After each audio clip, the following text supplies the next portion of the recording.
소나기의 여편소설 박랑별 강성모. 어느 무더운 여름날이었다. 아침부터 매미는 사랑을 부르짖으며 울어댔다.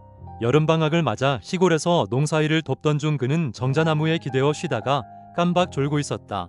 햇볕에 그을려진 그의 얼굴에는 나뭇잎을 통과한 강한 햇볕이 내리쬐었다. 햇볕과 나뭇잎 그림자가 아른거렸다. 그가 꿈속에서 헤매다 따끈거림에 눈을 살며시 떴다. 나른한 더위와 푹 처진 몸으로 나무를 보았다. 두 마리의 종달새가 모닐더니 날아갔다.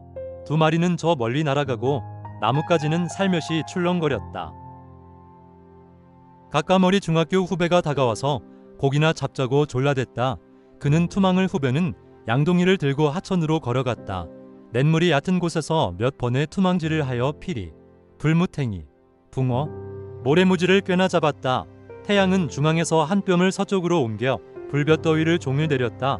위쪽에 서다 바위 빨래터가 완만히 물 위에 자리한 곳에 열서너 차례 온위가 자기들만의 성역인 양물놀이를 하고 있었다. 새로운 사람들의 밝은 모습의 시골의 풍경은 칙칙함에서 벗어나 잠시나마 순결한 아름다움이 맴돌았다. 소녀는 처음 보는 얼굴이었다. 방학이라 친척 집에 온 것 같았다. 소녀의 얼굴과 단발머리는 물에 젖어 있다가 잔 물살에 내리쬐는 햇볕에 수밀도처럼 붉어지며 아르고 있었다. 오누이들은 우리의 등장에 멈칫하며 우릴 바라보고 있었다. 후배가 말했다. 야, 너희들 우리 고기 잡아야 하니까 저쪽에 가 있을래? 내 소년이 말하고 누나랑 자갈이 많은 낮은 바위로 걸어갔다. 소녀는 한쪽 다리를 절뚝이며 걷고 있었다. 그와 후배는 한참을 주변에서 투망을 던졌다. 그물에 묻은 물살이 햇빛을 받아 반짝였다. 피리 몇 마리가 그물로 뛰쳐올랐다. 투망을 건져 올릴 때 소녀가 옆에 나타났다. 아저씨, 처음 보는 고기예요. 불무탱이를 보며 말했다. 가까이서 보니 얼굴은 햇볕에 그을린 밝은 구릿빛에 눈가에 앙증맞은 죽은 깨가 덜어 있었다.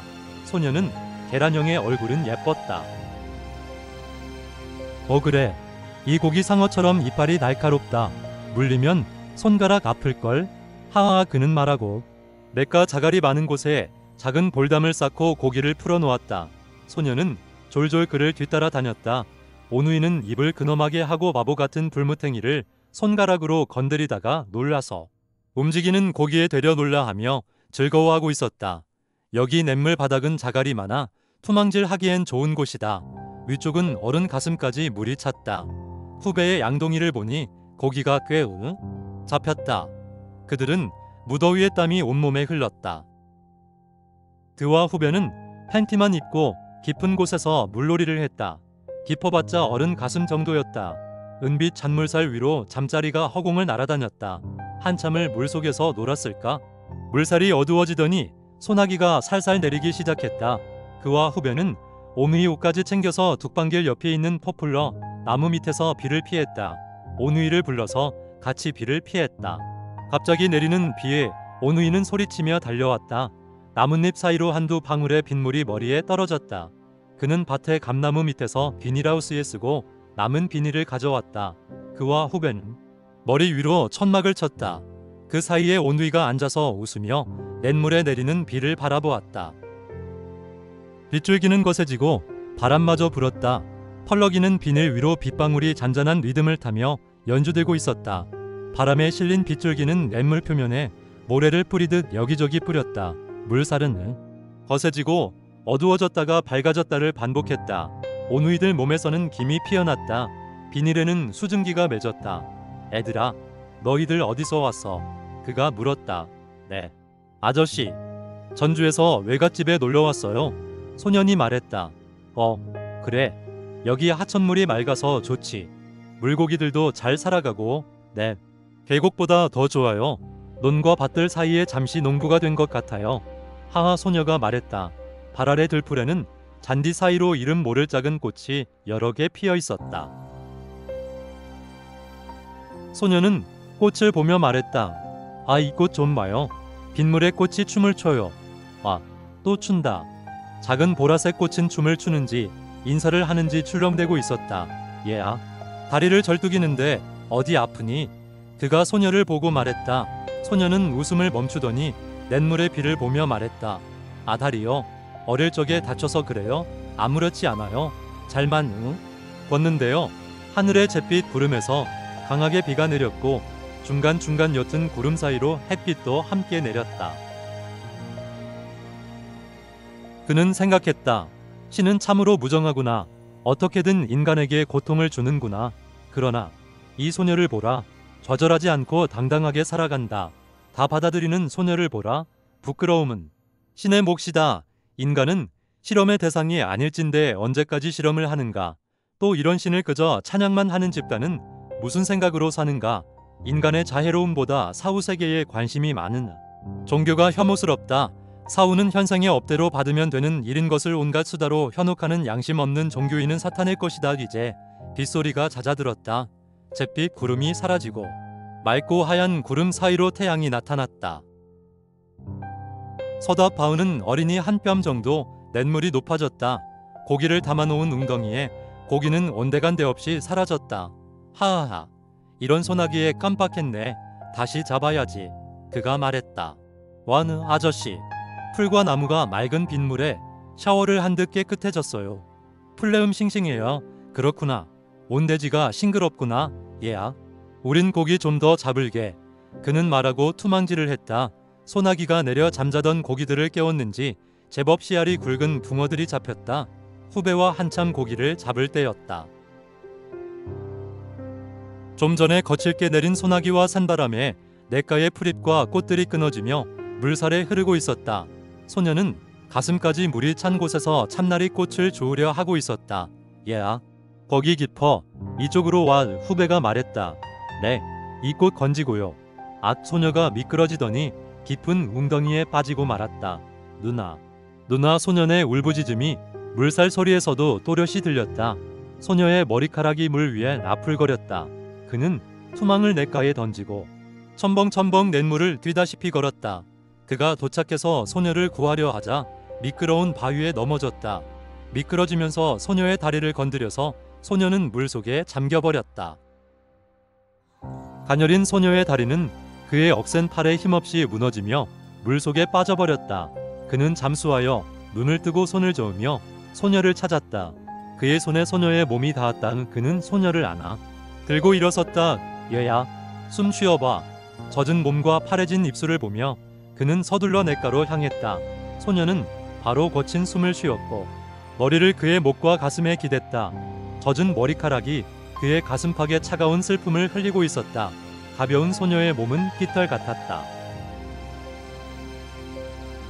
그는 생각했다. 만약에 여기에서 눈앞에서 소녀가 잘못되었다면 그 비통함에 울분을 참기 힘듦을 느꼈다. 하늘을 보며 되새겼다. 감사합니다. 구하게 해주셔서. 구할 수 있어서 그와 후배 남동생은 냇가 들판 풀밭에 왔다.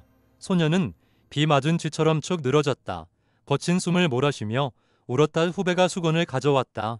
그는 수건으로 얼굴과 머리카락을 닦아주었다. 괜찮아. 내 잘못이 아니야. 저놈의 웅덩이 안 되겠다. 큰 돌을 구해서 메꿔야지. 얘야, 넌 오래 살겠다. 죽다 살아났으니까. 그리고 호기심이 많고 용기가 있어. 넌 크게 될 거야. 아저씨, 무서웠어요. 그 짧은 순간에 별별 생각이 다 들었어요. 속으로 살려주세요. 앞으로 더 착하게 살게요. 외쳤어요. 그러다가 아저씨가 절 들었어요. 물 밖으로 나오게 됐어요. 아저씨가 슈퍼맨 같았어요. 아저씨, 감사합니다. 말하고 흐르는 눈물을 닦았다. 입술이 파래지고 핏기 없이 하얘진 소녀의 얼굴에 웃음이 찾아오면서 꽃처럼 싱싱해졌다. 아냐? 누구든 널 구했어. 그런 정의도 없는 사회는 유지되지가 않아.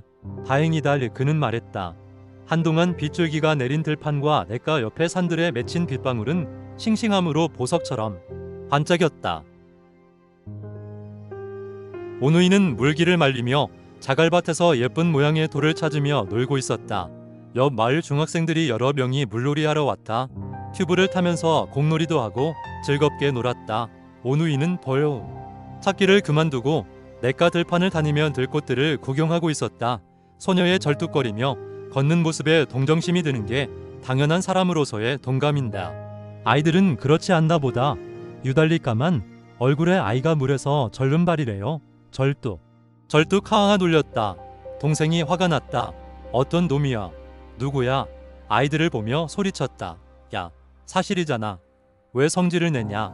한 아이가 말했다. 소녀는 촉촉이 젖은 눈으로 가만히 서 있다가 동생을 불렀다.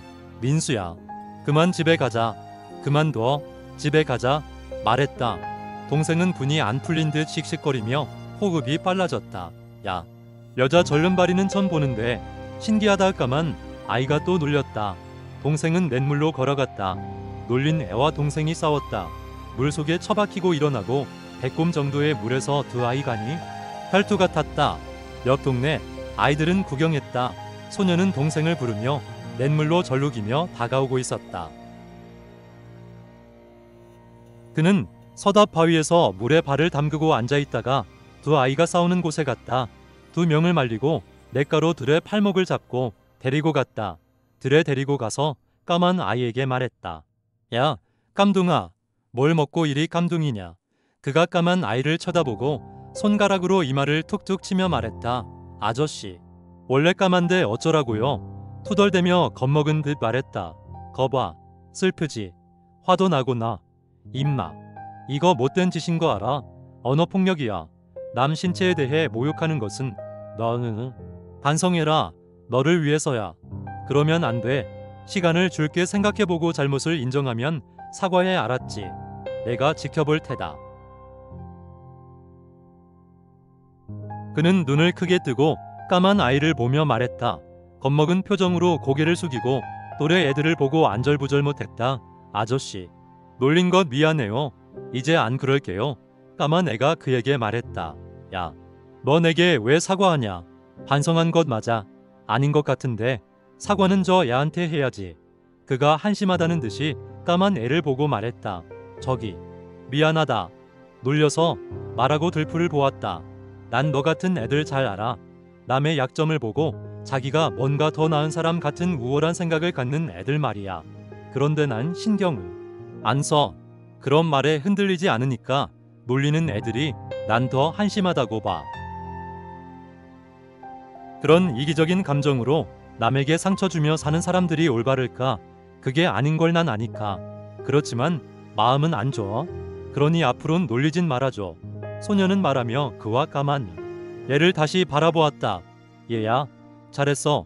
자세히 보면 사람들은 다들 장애가 다 있어. 그걸 숨겨서 남에게 안 보이는 거야. 굳이 찾아낼 필요도 없지. 그는 소녀의 어깨를 토닥이며 말했다. 야, 사내대장부는 말이지. 동정심이 있어야 해. 그 이상으로 연민하여 도와주지는 않해도 동정의 공감은 반드시 있어야 하는 게 대장부이고 정의감 있는 남자야. 아저씨 말 명심하자. 알았지? 하하하. 더운데 친구들이랑 물놀이 자라고. 그는 까만 애를 일으켜 세우고 머리를 쓰다듬어 주었다. 네.